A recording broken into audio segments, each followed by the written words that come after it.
दोस्तों अमेज़ॉन, फ्लिपकार्ट और मीशो सेलिंग की 4 दिन की ऑनलाइन लाइव ट्रेनिंग जो कि फोकस्ड है डेटा मैनेजमेंट पर और सेल्स स्ट्रेटेजीज पर 1 जुलाई को शाम 7 बजे से शुरू होने वाली है। तो जो लोग भी इंटरेस्टेड है मुझे इस व्हाट्सएप नंबर पर कांटेक्ट कर सकते हैं। नमस्कार दोस्तों, मैं हिमांशु आप सभी का स्वागत करता हूं अपने यूट्यूब चैनल ई सेलिंग ज्ञान में। दोस्तों मैंने अभी 2 दिन पहले फ्लिपकार्ट के ऑथराइज्ड वेंडर से 3x5 शिपिंग लेबल को ऑर्डर किया है। अब मैंने ऑर्डर तो कर दिया क्योंकि मुझे आपको उसकी क्वालिटी बतानी थी कि कैसा 3x5 शिपिंग लेबल फ्लिपकार्ट आपको रिकमेंड कर रहा है। मुझे ये चेक करना था कि किस तरीके से शिपिंग लेबल पर वाटरमार्क लगा हुआ है और मुझे कंपेयर भी करना था कि जो मैं नॉर्मल मार्केट से 3x5 के शिपिंग लेबल परचेज कर रहा था और अभी जो मैंने ऑनलाइन ऑर्डर किया है फ्लिपकार्ट के ऑथराइज्ड वेंडर के थ्रू, तो इन दोनों की क्वालिटी में क्या डिफरेंस है। बहुत सारे सेलर्स को यह भी कंफ्यूजन है कि जो हम ऑनलाइन 3x5 का शिपिंग लेबल फ्लिपकार्ट के ऑथराइज्ड वेंडर से ऑर्डर कर रहे हैं वो डायरेक्ट थर्मल वाले शिपिंग लेबल हैं या फिर थर्मल ट्रांसफर वाले शिपिंग लेबल हैं। मैंने इसका डिफरेंस ऑलरेडी थर्मल प्रिंटर कौन सा खरीदे वाली वीडियो में क्लियर कर रखा है, तो अगर अभी तक आपने वो वीडियो नहीं देखा है तो उस वीडियो को आप देख लीजिएगा। मैं उसका लिंक जो है वो वीडियो के डिस्क्रिप्शन में दे दूंगा।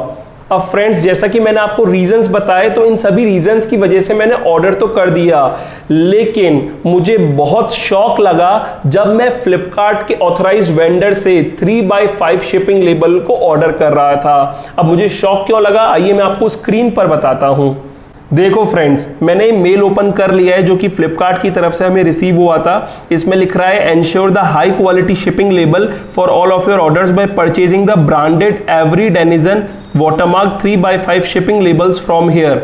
तो मैं इधर हेयर वाले बटन पर क्लिक करता हूं और जैसे ही मैं हेयर वाले बटन पर क्लिक करता हूं ये मैं फ्लिपकार्ट के पेज पर रीडायरेक्ट हो गया हूं और यहां पर शिपिंग लेबल 3x5 इंच वाला ऑप्शन दे रखा है। तो मैंने इस पर क्लिक किया। मैं इस पर क्लिक करने के बाद यहां पर आ गया। अब यहां पर basically roll of 250 shipping label भी है और रोल ऑफ 400 शिपिंग लेबल भी है। अब आप पहला वाला देखोगे तो इसमें पैक ऑफ 8 रोल्स है और इसमें पैक ऑफ 5 रोल्स है। तो बात एक ही पड़ी, आप चाहे ये ऑर्डर कर लो चाहे ये ऑर्डर कर लो, आपको 2000 शिपिंग लेबल्स ही मिल रहे हैं। तो मैंने पहले वाले का ये जो पहला 8 करके पैक ऑफ 8 है इस लिंक पर भी क्लिक कर दिया और यहां पर मैंने पैक ऑफ 5 वाले लिंक पर भी क्लिक कर दिया। अब फ्रेंड्स आप देखिए मैंने वो लेबल को ओपन कर लिया है जो फ्लिपकार्ट हमें रिकमेंड कर रहा है और मुझे बहुत ज्यादा शॉक इस चीज का लगा कि फ्लिपकार्ट हमें कोई ऐसे प्रोडक्ट को रिकमेंड कर रहा है जिसको ऑलरेडी इतने पुअर रेटिंग और रिव्यू मिल रहे हैं। मतलब नॉर्मली अगर हमारे प्रोडक्ट पर कभी 3.5 से कम रेटिंग हो जाती है ना तो हम बहुत चिंतित हो जाते हैं कि हमारे प्रोडक्ट में क्या कमी है। फ्लिपकार्ट आपको बार बार रिकमेंड करता है कि आप अपने प्रोडक्ट के जो क्वालिटी है उसको मेंटेन करें। कस्टमर जो उसको रेट और रिव्यू कर रहे हैं अगर खराब करेंगे तो आपको ऑर्डर नहीं आएंगे। लेकिन आप ये चीज देखिए कि फ्लिपकार्ट जो हमें रिकमेंड कर रहा है शिपिंग लेबल, उसकी रेटिंग एक मैंने देखी इसकी 2.9 है और इसकी 2.7 है। और प्राइस तो चलो बात की बात है कि प्राइस जस्टिफाई होता है नहीं होता, वो तो क्वालिटी के ऊपर डिपेंड करेगा जो हमें मिल रहा है। लेकिन यहां पर रेटिंग रिव्यू से पता चल रहा है कि किस टाइप की क्वालिटी हमें ये शिपिंग लेबल की मिल रही है। यहां पर सेलर की रेटिंग भी 2.5 स्टार ही है।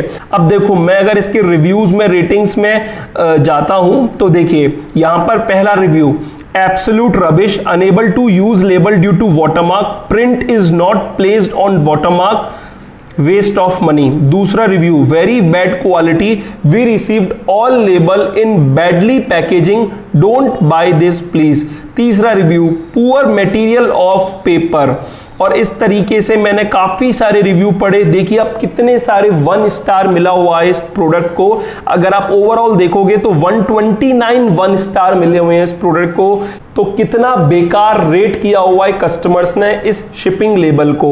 और इसी तरीके से अगर मैं दूसरा वाला लिस्टिंग भी ओपन करता हूं तो यहां पर पैक ऑफ 8 रोल्स है तो इसका सेलर की रेटिंग तो फिर भी ठीक है 4.5, लेकिन इस प्रोडक्ट की रेटिंग 2.7 है। और यहां पर मैं नीचे जब रिव्यू सेक्शन में जाता हूं तो यहां पर आता है did not meet expectations 1 star review, did not meet expectations, worst experience, useless product quality issue, very poor quality.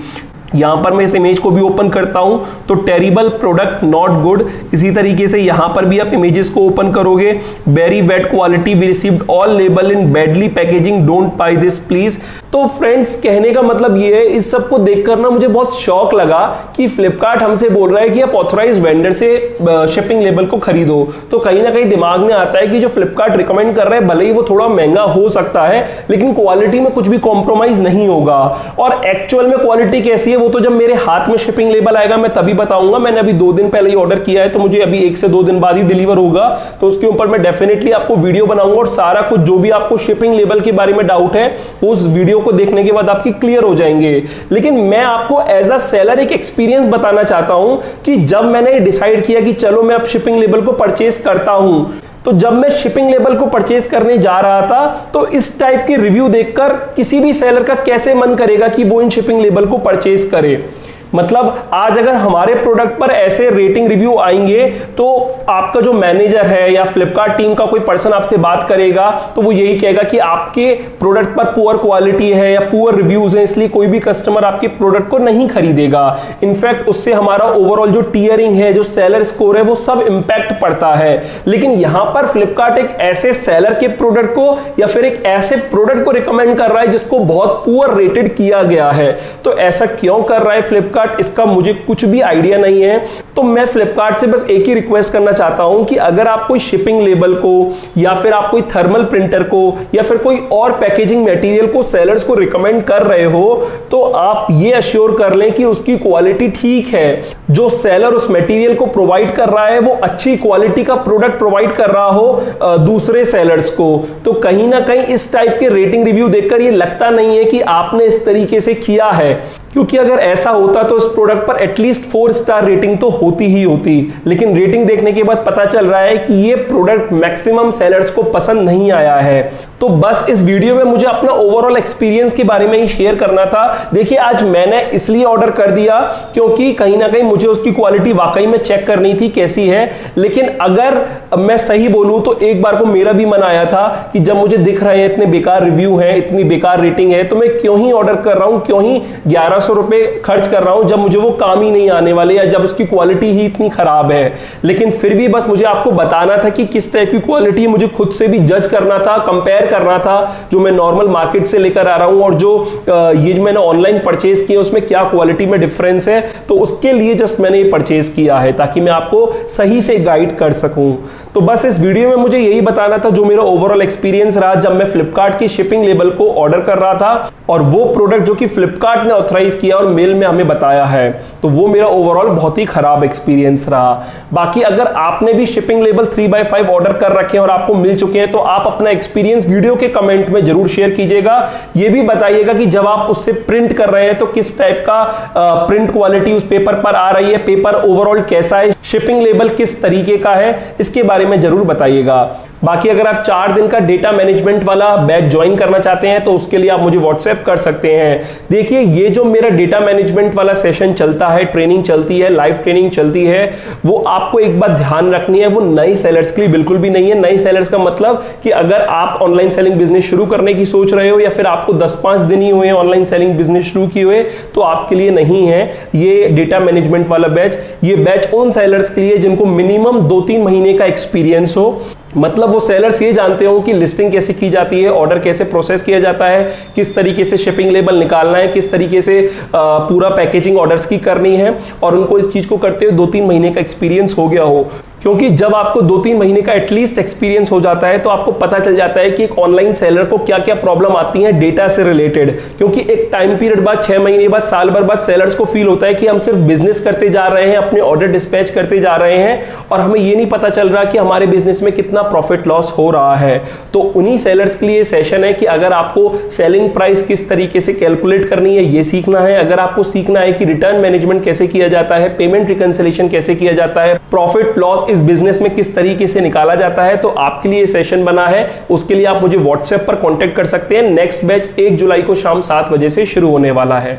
Video अगर आपको अच्छी लगी और हेल्पफुल रही हो तो इस वीडियो को लाइक कर दीजिएगा। अपने फ्रेंड्स और फैमिली में जो भी ऑनलाइन सेलिंग बिजनेस करता हो उसके साथ ये वीडियो जरूर शेयर कीजिएगा। और अगर आप मेरे चैनल पर नए हो और पहली बार आए हो तो इस चैनल को सब्सक्राइब कर दीजिएगा, क्योंकि मैं ऐसे ही ऑनलाइन सेलिंग से जुड़ी वीडियोस अपने चैनल पर लाता रहता हूँ। फिलहाल अभी के लिए मैं चलता हूँ। Thank you.